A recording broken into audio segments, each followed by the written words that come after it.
சென்றவர்களின் மத்தியில் கரடியின் சத்தம் ஒன்று கேட்கிறது. மீண்டும் இரு மாணவர்களும் கரடியின் மீது அம்பை செலுத்துகிறார்கள்.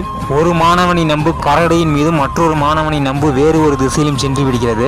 இருமுறை வேறு திசையில் அம்பை செலுத்திய மாணவனிடம் கேட்ட ஆசிரியர், நன்கு பயிற்சி பெற்ற காரணத்தினால் உங்கள் இருவரையும் காட்டிற்குள் அழைத்து வந்தேன். ஆனால் நீ சரியாக அம்பை செலுத்த தவறிவிட்ட காரணம் என்னவென்று கேட்ட ஆசிரியர், உங்களிடம் துப்பாக்கி இருக்கிறதல்லவா, அதை என்னிடம் கொடுங்கள் என்று கேட்ட மாணவன் துப்பாக்கியை வாங்கிய அடுத்த நிமிடமே குறி தவறாமல் சுட்டு வீழ்த்திய மாணவன், பதறி அடித்து கொண்டு ஓடிய விலங்குகளும் ஆச்சரியத்துடன் பார்த்த ஆசிரியரும் பிறகு பள்ளிக்கூடத்துக்கு அழைத்து வந்த அந்த மாணவனை பாராட்டுகளும் பரிசுகளும் வழங்கினார். அப்படி எனில் நாம் புரிந்து கொள்ள வேண்டும், பெற்றோர்களும் ஆசிரியர்களும் முதலில் மாணவர்களின் மனதில் என்ன இருக்கிறது என்பதை புரிந்து கொண்டு அதற்கு ஏற்றவாறு அந்த மாணவனுக்கு நாம் பயிற்சி அளித்தோம் என்று சொன்னால் அந்த மாணவன் அந்த செயலில் நிச்சயம் வெற்றி அடைய முடியும் என்பதில் எந்த ஒரு மாற்று கருத்தும் இல்லை என்பதை முதலில் உங்கள் மனதில் பதிய வைத்துக் கொள்ளுங்கள்.